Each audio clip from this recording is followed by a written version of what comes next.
pizza, jos sulla on rahaa. Vaikka et ois syönyt viikkoihin, kohta on täys maha.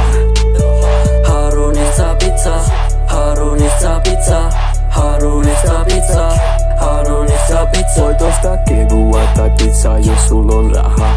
Vaikka et ois syönyt viikkoihin, kohta on täys maha. Mulla on bulinäkä, pakko saada safkaa.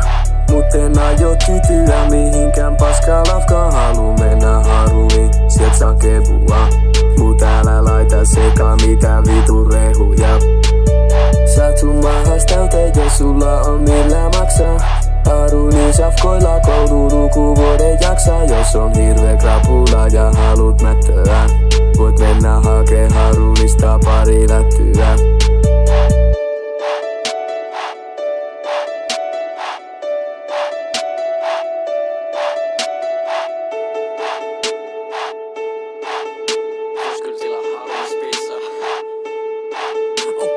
Jos oot nälkäinen, kun koulussa oli liksaa, voit tulla mun mukaan, hakee Harunista pizzaa. Haruni on paikka, johon voit luottaa.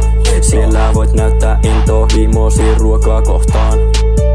Vaikkei olis nälkä ja sä tarvit lohtuu, Harunin safkoilla sunkin huolesi unohtuu. Joten heitä ne sun euron mikropizzat veks. Harun ei koskaan oo jättänyt ketään nälkäseks. Harunitsa pizza, Harunitsa pizza, Harunitsa pizza, Harunitsa pizza. Voit ostaa kebua tai pizza, jos sulla on rahaa. Vaikka et ois syönyt viikkoihin, kohta on